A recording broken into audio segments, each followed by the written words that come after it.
Hello friends, welcome to Bright Vision Academy. और आज हम बात करेंगे CMA foundation paper number 2 fundamentals of accounting. ठीक है गाइस, चलिए जैसे कि आप लोग जानते हैं कि इस सितंबर एग्ज़ाम के लिए जो हमारा पेपर है वो पूरा का पूरा एमसीक्यूज़ है। क्लियर है। अर्लियर पेपर में कुछ सब्जेक्टिव सम्स भी होते थे, अब ऐसा नहीं है। इस सितंबर एग्ज़ाम में the 100% exam is based on MCQs. Clear है गाइस। तो आइए हम इन एमसीक्यूज़ की बहुत अच्छी प्रैक्टिस करेंगे ताकि एक अटैम्प्ट में हम लोग एग्ज़ाम क्लियर कर सकें। ठीक है गाइस। चलिए इससे पहले हम शुरू करें, बस एक बात ध्यान रखना है, एमसीक्यूज़ का मतलब होता है कि हर क्वेश्चन के बाद 4 ऑप्शन आएंगी। कई बार स्टूडेंट क्या करता है, बिना चारों ऑप्शन को ध्यान से रीड किए हुए इन अ हीट ऑफ हरी जल्दी से किसी ऑप्शन पे टिक कर देता है। नहीं गाइस, ऐसी गलती नहीं करेंगे आप। तो एमसीक्यूज अटेम्प्ट करने से पहले ये कंपलसरी है कि आप पहले चारों ऑप्शन को, गिवन ऑप्शन को बहुत थोरोली स्टडी करेंगे, रीड करेंगे और उसके बाद ही सही आंसर देंगे, but that too within the limited time. ध्यान रखना, हमारे पास एक क्वेश्चन अटेम्प्ट करने के लिए अप्रॉक्सीमेटली 1.2 मिनट्स का टाइम है।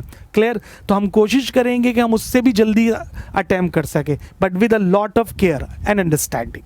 ठीक है गाइस, चलिए शुरू करते हैं। तो आज हम सिर्फ और सिर्फ एमसीक्यूज की बात करेंगे एंड आई होप आप चैप्टर अच्छे से गो थ्रू कर चुके होंगे, और जहां ज़रूरत पड़ेगी हम थोड़ा सा उस टॉपिक को, उस क्वेश्चन को एक्सप्लेन भी करेंगे, ताकि आपको सिर्फ एमसीक्यूज मैकेनिकल नहीं करने, अंडरस्टैंडिंग के साथ उन्हें अटेम्प्ट करना है। ठीक है गाइस। तो चलिए शुरू करते हैं। हम पहले एमसीक्यूज करेंगे अपने पहले स्टडी नोट्स की। क्लियर है। स्टडी नोट्स नंबर 1 के बारे में हम पहले डिस्कस करेंगे, जो है अकाउंटिंग बेसिक्स। ठीक है जी। तो उसके एमसीक्यूज के बारे में हमारा डिस्कशन होगा। ठीक है गाइस, चलिए शुरू करते हैं। Let's start with the MCQs. तो before we attempt any MCQs हम पहले चारों ऑप्शन पढ़ेंगे और उसके बाद ही सही आंसर को सेलेक्ट करेंगे। ठीक है जी, आइए स्टार्ट करते हैं। तो जैसे कि आप देख पा रहे हैं, क्वेश्चन नंबर 1 ये कहता है sir M purchase a car. अब एम कौन है? आई एम हो सकता है या किसी बंदे का नाम होगा।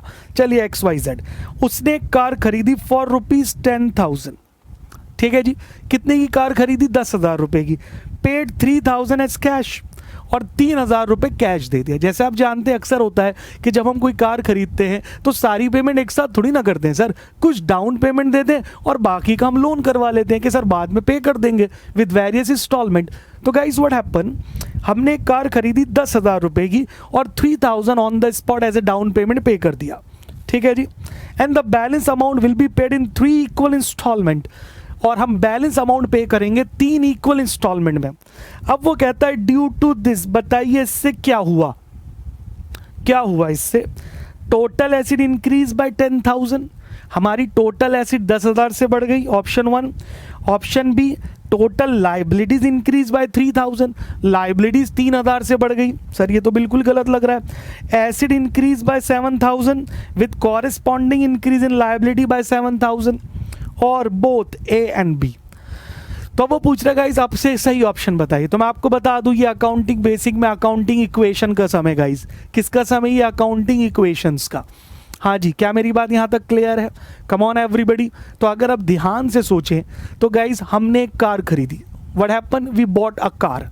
तो हमारे पास एक कार आ गई 10,000 की, तो हमारी एसिड्स बढ़ गई 10,000 से, बट 3,000 हमने कैश में पे भी कर दिया। ठीक है जी। तो हमारे पास से कैश 3,000 से कम भी हो गया, तो नेट इंक्रीज कितना आया? 7,000 का। क्लियर है। अब क्योंकि 7,000 रुपये हमें टोटल पे भी करना है, जो अभी हमने पे नहीं करा, तो हमारी लायबिलिटी कितनी हो गई? 7,000 की। तो कैपिटल पे इफेक्ट 0। क्लियर है। तो अगर मैं इसको ऐसे करूं guys, asset is equal to liabilities plus capital, तो आप जानते हैं हमारे पास कार कितने की आई? एसिड 10,000। सर कितने रुपए कैश दे दिए हमने? 3,000। तो नेट कितने की बची? 7,000। ठीक है जी। अब हमने 3,000 हमने कैश पे करा, सर पे तो 10 करना था ना, तो बाकी हम जो बचा वो लोन में पे करेंगे। हम जानते हैं sir loan is what? Liability. तो हमारी लायबिलिटी भी कितने की हो गई? 7,000। कैपिटल पे इफेक्ट 0। बोलो जी बात क्लियर? Come on everybody. ठीक है जी। तो क्या हमारी इक्वेशन टैली हो रही है? यस। ठीक है। तो हुआ क्या सर, हमारी एसिड नेट इंक्रीज हुई 7,000 से, और कॉरेस्पॉन्डिंग साथ में लाइबिलिटी भी इंक्रीज हुई 7,000 से। और ये कौन सी बात है? ये ऑप्शन सी में लिखा हुआ है, तो C is going to be the right answer. तो आप लिखेंगे asset will increase by 7000 with corresponding increase in liabilities by 7000। ठीक है, so that was based on accounting equation, a very simple concept. I hope यहां तक मेरी बात आपको बिल्कुल क्लियर हो गई होगी। चलिए अगले क्वेश्चन पे मूव करते हैं गाइस। कहता है dash are payable within 12 month. Payable है गाइस, पेएबल की बात कर रहा है सर। जो चीज पेएबल होती है ना वो लायबिलिटी होती है।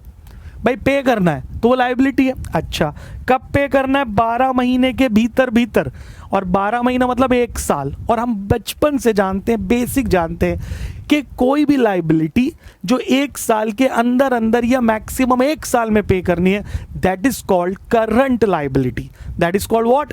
Current liability. तो बस वो पूछ रहा है dash are payable within 12 month. तो बताइए हमें उसे 12 मंथ में पे करना है। क्या वो करंट लायबिलिटी है? Answer is yes.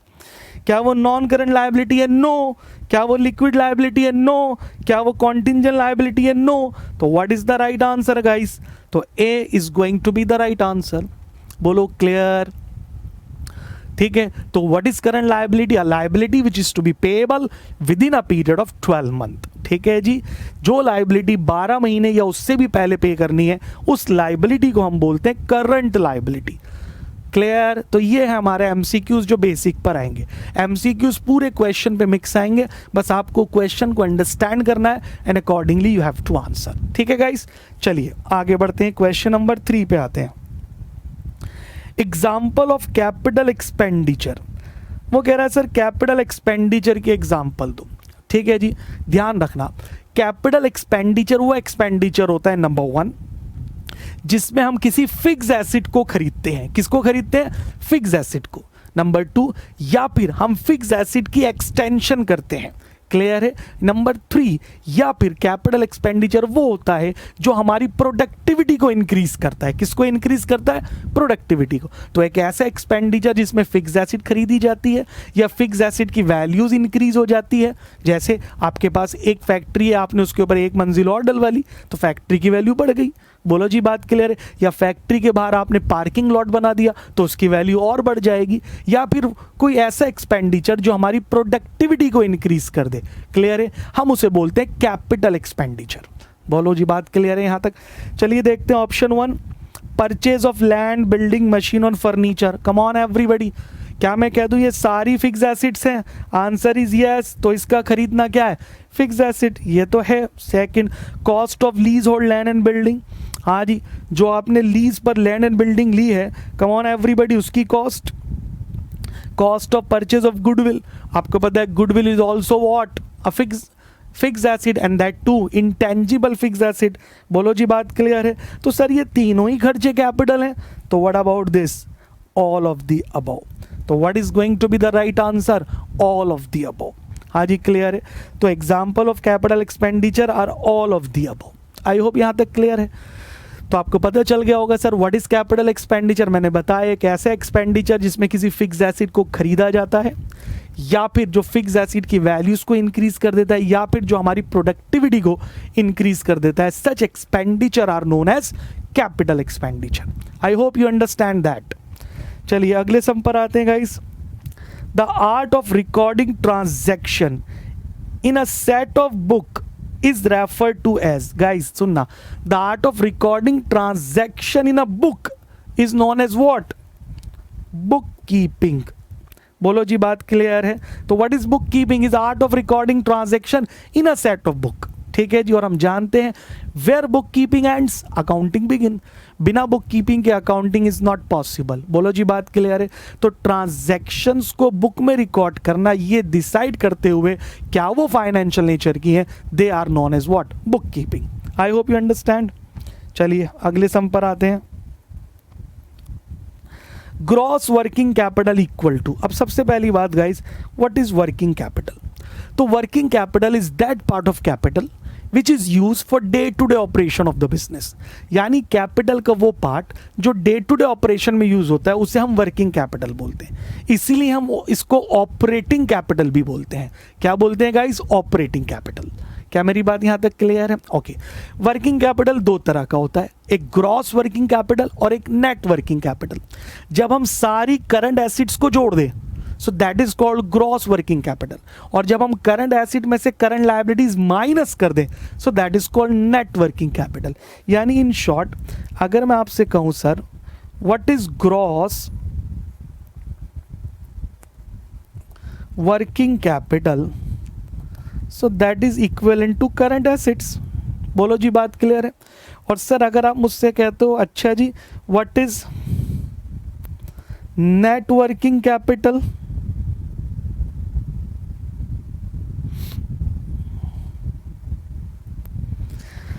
तो हम बोलेंगे sir current assets minus current liability. तो ये वर्किंग कैपिटल का छोटा सा कॉन्सेप्ट है तो जो आपको याद रखना है। तो working capital is also known as what, the operating capital. It is the excess of current asset over current liability.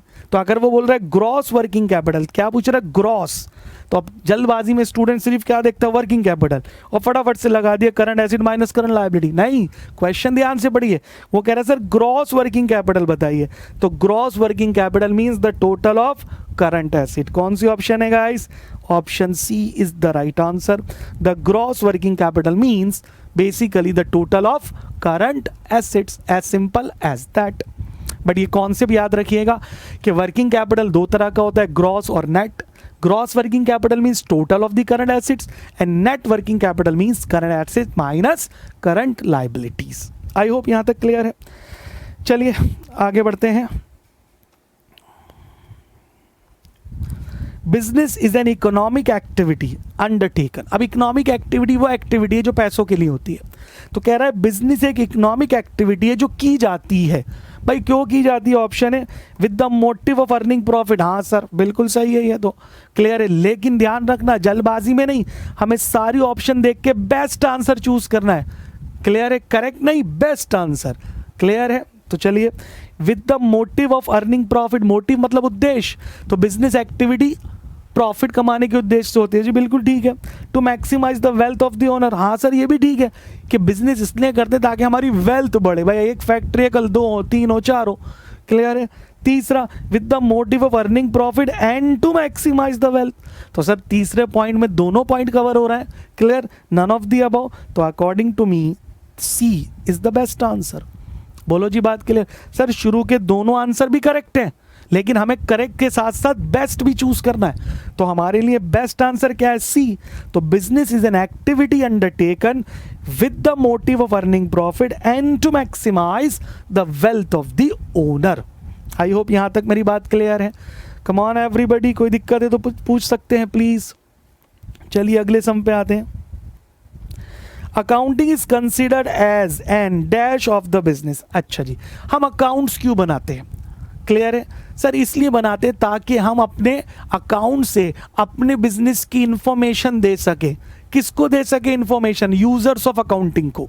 बोलो जी बात क्लियर है। भाई अगर किसी को मेरे बिजनेस के बारे में जानना है कि मेरा बिजनेस अच्छा चल रहा है, बुरा चल रहा है, खराब चल रहा है, तो वो कैसे पता करेगा? सर वो मेरे फाइनेंशियल अकाउंट चेक करेगा। बोलो जी बात क्लियर। और उससे उसे पता चल जाएगा कि whether I am profit making और लॉस मेकिंग। क्लियर है? अच्छा जी, अब किसी चीज की हमें इंफॉर्मेशन देनी है तो उसके लिए हम किसका यूज करते हैं? लैंग्वेज का। तो अकाउंटिंग भी तो क्या कर रहा है? इंफॉर्मेशन दे रहा है। तो इसलिए हम कहते हैं कि अकाउंटिंग क्या है? It's a business language, is a business language जिसके थ्रू हम कम्युनिकेट करते हैं। किसके थ्रू? अपने अकाउंटिंग यूजर्स के थ्रू। बोलो जी बात क्लियर है। तो accounting is considered as an dash of the business language phase art none of the above. तो what is the right answer guys? Business language. तो ध्यान रखना अकाउंटिंग इज व्हाट?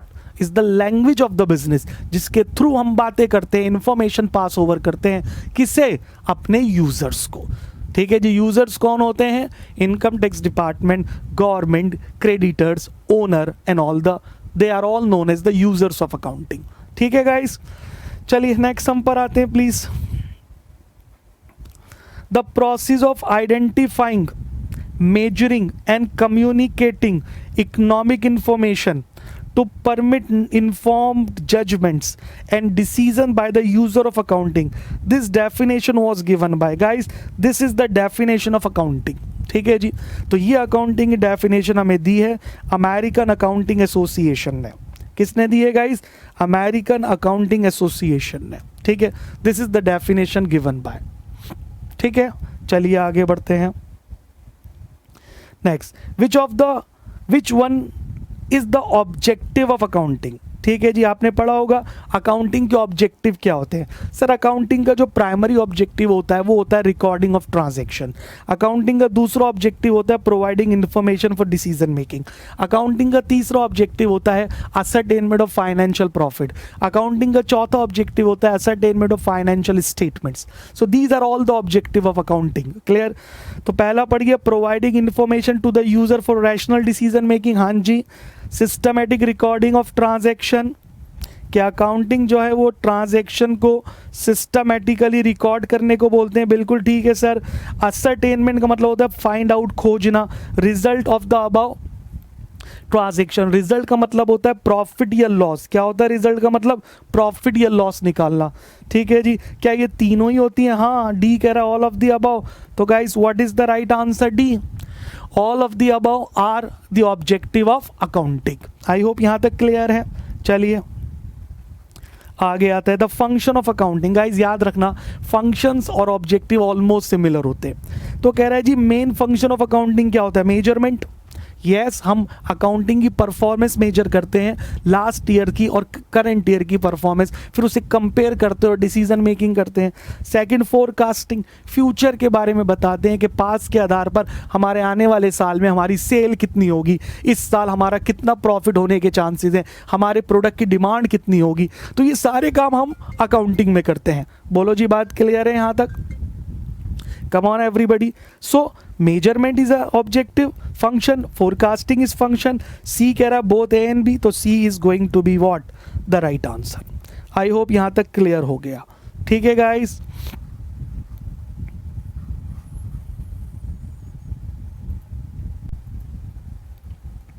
चलिए अगले क्वेश्चन पे आते हैं guys. Dash represent expenditure incurred for the purpose of acquiring of a fixed asset. Guys बस ये लाइन अपने आप में बहुत ही सफिशिएंट है। कहते हैं वो एक्सपेंडिचर जिसमें हम फिक्स्ड एसेट एक्वायर करते हैं, फिक्स्ड एसेट खरीदते हैं, सर वो कैपिटल एक्सपेंडिचर होता है। Which is intended to be use over a long term. यार हमें पता ही है फिक्स्ड एसेट हमारे लॉन्ग टर्म के लिए होती है, फिक्स्ड एसेट कभी भी रीसेल के लिए नहीं होती। क्लियर है? for earning profit from them, example amount paid to buy a computer for office use। ठीक है जी, तो ये कौन सा एक्सपेंडिचर है? Capital expenditure. तो is going to be the right answer, B is the right answer. याद रखना, जब भी हम किसी फिक्स एसेट को खरीदने की बात करेंगे गाइस, तो वो एक्सपेंडिचर कौन सा होता है गाइस? Capital expenditure. तो under capital expenditure we bought fix asset. चलिए आगे बढ़ते हैं guys. Which one is an example of revenue expenditure? अब ध्यान रहे सर, रेवेन्यू एक्सपेंडिचर वो एक्सपेंडिचर होते हैं नंबर वन जो कैपिटल नेचर के नहीं होते, और आसान याद करने की ऐसी ट्रिक जो आप कभी नहीं भूलोगे, जो ट्रेडिंग और पीएनएल में आते हैं। खत्म बात। कोई भी एक्सपेंडिचर जो ट्रेडिंग और पीएनएल में आता है वो हमेशा रेवेन्यू होता है। बोलो जी, बात क्लियर है? कभी नहीं भूलोगे। अब जरा सोचते हैं, रिपेयर, हाँ जी सर पीएनएल की आइटम है। इंश्योरेंस पीएनएल की आइटम है। सैलरी पीएनएल की आइटम है। सैलरी एंड वेजेस पीएनएल की आइटम है। क्या ये तीनों खर्चे पीएनएल में आ रहे हैं? हाँ, तो ये कौन से हो गए? रेवेन्यू। और कैपिटल कहाँ आता है? बैलेंस शीट में। ध्यान रखना, कभी गलती नहीं होगी। तो पहली बात, रेवेन्यू एक्सपेंडिचर वो जो कैपिटल नहीं है। दूसरा, जो डे टू डे रिक्वायरमेंट के लिए होते हैं। तीसरा, जो सबसे आसान है, जो ट्रेडिंग और पीएनएल में आते हैं। अगर आपने अच्छे से फाइनल अकाउंट पढ़ रखा है तो आपको पता होगा कोई भी एक्सपेंडिचर जो ट्रेडिंग पीएनएल में आता है वो हमेशा रेवेन्यू होता है। तो guys accordingly all of the above is the right answer. तो D is going to be what? The right answer. क्या मेरी बात यहां तक समझ में आ गई आप लोगों को? चलिए देखिए कितना आसान है। यही पेपर में आएंगे इसी तरह के सिमिलर टाइप जो आप इजीली सॉल्व कर पाएंगे। आइए next question 13। Dash is the discount usually allowed by the wholesaler to the retailer computed on the list price। बस अंडरलाइन करो लिस्ट प्राइस।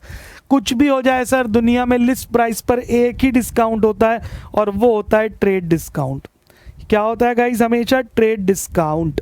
याद रहेगी बात, ट्रेड डिस्काउंट वो डिस्काउंट होता है जो गुड्स खरीदते और बेचते समय दिया जाता है, और जो जल्दी प्रॉम्प्ट पेमेंट के लिए दिया जाए वो कैश डिस्काउंट। ठीक है जी, तो अब बस ट्रिक क्या याद करनी है? लिस्ट प्राइस पर हमेशा कौन सा डिस्काउंट होगा? Trade discount. As simple as that. आइए आगे देखिए, वही आ गया जो मैं कह रहा था। Dash is allowed to encourage prompt payment. Prompt का मतलब होता है क्विक, जल्दी। What is the meaning of the guys? Prompt, quick, जल्दी पेमेंट। ठीक है जी, जो जल्दी पेमेंट के लिए दिया जाता है डेटर को। And this has to be record in the books of account. This is calculated after deducting the trade discount. सारी बातें सही हैं सर। ये कौन सा डिस्काउंट है? Cash discount. तो दो बातें, जो डिस्काउंट लिस्ट प्राइस पर होगा वो ट्रेड डिस्काउंट, और जो जल्दी पैसे देने के लिए होगा that would be what? Cash discount. बोलो कोई दिक्कत वाली बात? कम ऑन एवरीबॉडी, चलिए आगे बढ़ते हैं। नेक्स्ट अब कह रहा है sir dash represent certain type of asset whose usefulness does not expire in the year of their occurrence but generally expire in the near future. ठीक है जी, कहता है ये वो एसिड्स हैं जिसका बेनिफिट हमें फ्यूचर में मिलेगा। ठीक है जी, फॉरन नहीं होता, फ्यूचर में उसका बेनिफिट मिलेगा। गाइस ऐसे एसिड्स को हम क्या बोलते हैं? Deferred revenue expenditure. ध्यान रहे यहां पर उसने लिखा certain type of acid, fix acid नहीं लिखा। अगर फिक्स एसिड होती तो डेफिनेटली कैपिटल एक्सपेंडिचर था। तो डेफर्ड रेवेन्यू एक्सपेंडिचर वो एक्सपेंडिचर होते हैं जो आज हम पे करते हैं या हमारे ऊपर कोई लायबिलिटी इनकर्ड हो जाती है, बट उनका बेनिफिट हमें आने वाले फ्यूचर में कई सालों तक मिलेगा। ऐसे एक्सपेंडिचर को हम क्या बोलते हैं गाइस? Deferred revenue expenditure. बोलो जी बात क्लियर? जिसको हम डिले कर देते हैं, डेफर्ड मतलब डिले कर देते हैं। बोलो जी बात क्लियर है? सारा एक साथ पीएनएल में नहीं लेके जाते, बट धीरे धीरे करके उसे हम पीएनएल में लेकर जाते हैं। क्लियर? तो such are called deferred revenue expenditure. आइए next, capital expenditure form part of. हाँ जी, कैपिटल एक्सपेंडिचर यानी आपने फिक्स एसेट खरीदी है, आपने मशीन खरीदी है, बिल्डिंग खरीदी है, फर्नीचर खरीदी है। बताइए ट्रेडिंग में, पीएनएल में या बैलेंस शीट में? Come on sir, balance sheet में। तो what is the right answer? A is the right answer. Capital expenditure हमेशा बैलेंस शीट में आता है, और ट्रेडिंग पीएनएल में जो आता है वो हमेशा क्या होता है? रेवेन्यू। वो कभी भी कैपिटल नहीं हो सकता। Clear guys? चलिए नेक्स्ट क्वेश्चन पे मूव करते हैं। If transaction require more than one account, underline कर लो बस, more than one account. Sir कोई भी एंट्री हम जब बनाते हैं तो उसमें दो अकाउंट होते हैं, एक डेबिट एक क्रेडिट। अगर दो से ज्यादा हो जाए, यानी दो डेबिट एक क्रेडिट, क्लियर है, या एक डेबिट दो क्रेडिट, या दो डेबिट दो क्रेडिट, क्लियर है, more than one account which is to be debited or more than one account which is to be credited is known as compound journal entry. तो what is the right answer? Compound journal entry. तो compound journal entry वो entry होती है जिसमें दो से ज्यादा account open होते हैं, चाहे वो डेबिट हो चाहे वो क्रेडिट हो, इट डजंट मैटर। तो वो एंट्री जिसमें दो से ज्यादा अकाउंट आएंगे they are known as what? Compound journal entry. I hope मेरी बात क्लियर है गाइस। चलिए कहता है which financial statement represent the accounting equation asset is equal to liability and owner capital. ध्यान रखना, ओनर इक्विटी का मतलब होता है गाइस कैपिटल। बस मेरा एक ही प्रश्न आपसे, assets liabilities capital, assets liabilities capital trading में आता है, पीएनएल में आता है या बैलेंस शीट में आता है? Come on, asset liabilities capital कहाँ आता है? सर बैलेंस शीट में आता है। क्लियर है? तो इनमें से कौन है जो अकाउंटिंग इक्वेशन रिप्रेजेंट करता है? Balance sheet. तो what is the right answer? C is the right answer. It is the balance sheet which represent what? The accounting equation. I hope यहां तक क्लियर। कम ऑन, कहता है the debt written off as bad if recovered subsequently are. भाई आपका bad debt हुआ और वो बाद में रिकवर्ड हो गया, बाद में वो मिल गया। मैं आपसे पूछता हूँ जर्नल एंट्री बनाई है, तो बैड डेट रिकवर्ड हुआ तो एंट्री बनेगी cash account debit to bad debt recovered account, cash account debit to bad debt recovered account. तो वो यही तो पूछ रहा है कि अगर बैड डेट रिकवर्ड होगा तो उसका क्या होता है? सर हम उसे क्रेडिट करते हैं बैड डेट रिकवर्ड अकाउंट में, क्रेडिट करते हैं ट्रेड रिसीवेबल में, डेबिट करते हैं पीएनएल में, नन। तो A is the right answer. तो अगर कोई बैड डेट हुआ और वो वापस आ गया तो अब एंट्री बना लो cash to bad debt recovered, तो हम उसे कहाँ क्रेडिट करते हैं? बैड डेट रिकवर्ड अकाउंट में। आई होप यहां तक मेरी बात क्लियर है गाइस। चलिए आप देख सकते हैं कितना सिंपली हम सॉल्व कर पा रहे हैं। कहता है trial balance will have no balance.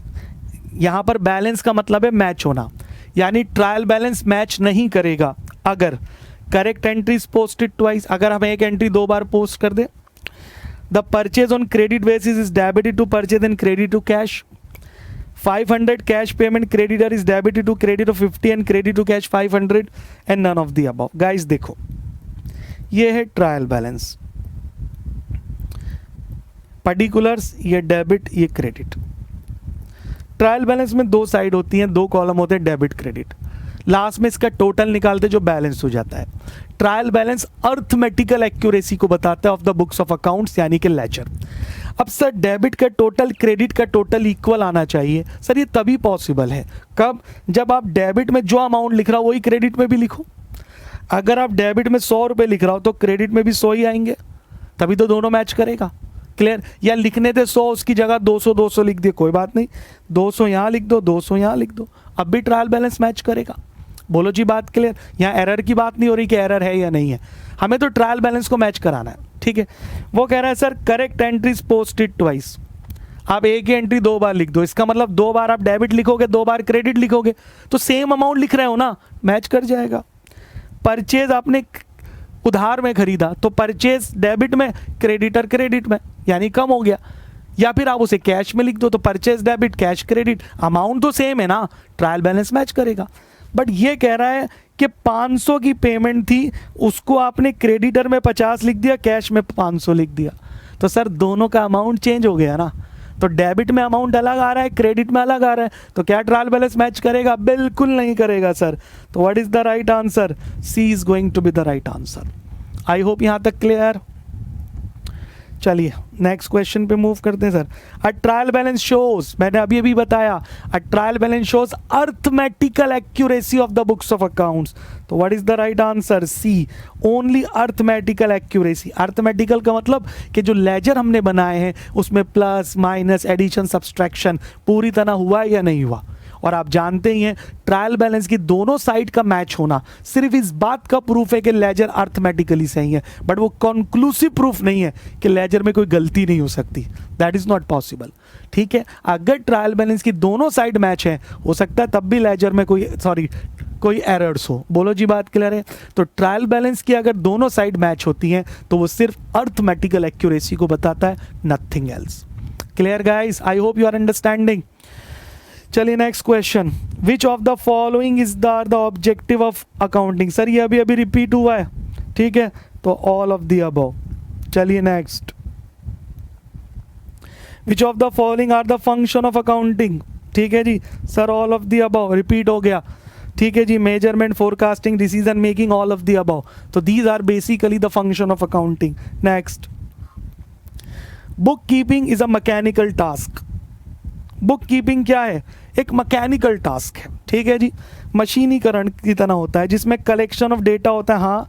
Identification of event in transaction with financial character. Yes, आपको पता है हम अकाउंट्स में सिर्फ वो इन्फॉर्मेशन लेते हैं जिसमें पैसा इन्वॉल्व होता है, financial character. Measurement of economic transaction in terms of money. Yes, तो ये तीनों बातें सही हैं. तो what is the right answer? All of the above. हाँ जी, मेरी बात क्लियर है यहाँ तक? So what going to be the right answer? All of the above. चलिए आगे बढ़ते हैं. Book keeping is a mechanical task which involve, repeat हो गया, all of the above. Class वैसे ऑप्शन अलग है. Recording financial effect of economic transaction. Yes. Classifying effect of economic. Yes. Preparing organize statement. Yes. And all of the above. ये सारी characteristic होती है book keeping में. Next. An asset shall be classified as current asset when it satisfy any of the following. पहली बात, current acid वो acids होती है जो बेचने के लिए रखी जाती है. करंट एसिड वो एसिड्स होती है जिसका उद्देश्य 1 साल या उससे भी पहले कैश में कन्वर्ट करना होता है. क्लियर है? करंट एसिड कभी भी लॉन्ग टर्म बेनिफिट के लिए नहीं रखी जाती. क्लियर? तो पहला, it is expected to be realized in or is intended to sale for consumption in the company's normal operating cycle. Yes. It is held primary for the purpose of being traded. Yes. हम अपने पास current acid इसलिए रखते हैं ताकि हम उसे बेच सकें. It is due to be realize within 12 month. Answer is yes. ये इसलिए रखते हैं कि हम उसे 12 महीने या उससे भी पहले बेच दें. तो all of the above is going to be the right answer. These are all the definition of current assets. Clear guys? चलिए नेक्स्ट करंट लाइबिलिटीज मीन्स, ठीक है, अब आप अच्छे से जानते हैं liabilities which are payable within 12 month, बिल्कुल सही है sir, liabilities which are payable immediately, ठीक है जी। तो वो कह रहा है जी वो लाइबिलिटीज हैं जो हमें पे करनी है, इमीडिएटली पे करनी है गाइस। कैसे पे करनी है? इमीडिएटली, नहीं फौरन थोड़ी पे होती है सर। 12 महीने का टाइम किस लिए मिला है फिर? Liabilities which payable after one accounting year, ये नहीं हो सकता। वो कह रहे हैं 1 साल के बाद, नहीं sir. Liabilities which are tradeable readable within 3 month, not at all. तो A is the right answer. तो liabilities which are payable within 12 months, they are called what? The current assets, current liabilities, sorry. चलिए next, an expenditure can be recognize as capital if it is incurred for the following purpose. ये मैं आपके साथ discuss कर चुका हूँ। Expenditure incurred for the purpose of acquiring long term asset, यानी कि फिक्स एसिड, ठीक है। When an expenditure incurred to improve the present condition, yes. An expenditure incurred to increase the earning capacity, yes. तो all of the above is the right answer. ये सारी ही definition है capital expenditure की, ठीक है guys. Next, state whether the following: carriage of 10,000 is spent on machinery purchased and installed is a capital expenditure। याद रखना, machine का खरीदना क्या है? Capital expenditure, clear. तो मशीन को खरीदते समय जो भी खर्चा होगा वो उसकी कॉस्ट में ऐड हो जाएगा, बट यूज से पहले, तो वो सारे खर्चे क्या होते हैं? Capital expenditure.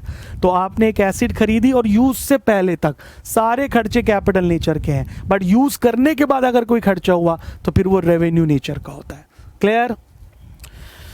Next one guys, all revenue receipts and expenditure are shown. हाँ जी, रेवेन्यू खर्चे और इनकम कहाँ आती हैं? ट्रेडिंग एंड पीएनएल में, कैश फ्लो में, स्टेटमेंट ऑफ अफेयर में, बैलेंस शीट में। So what is the right answer? Trading and PNL account में, ठीक है। चलिए, तो गाइज यहाँ पर आकर हमने ये एमसीक्यूज की ईजिली सॉल्व कर लिए, ठीक है जी। आपने देखा कितना सिंपल है। लाइकवाइज एमसीक्यूज आपके एग्जाम में आएंगे, पर आप थोड़ा सा ध्यान से पढ़िए। अटेम्प्ट करने से पहले चारों ऑप्शन को अच्छे से रीड कीजिए and then choose the right answer, ठीक है गाइस। चलिए, आई होप ये आपको अच्छे से समझ में आ गया होगा, ठीक है जी। ओके।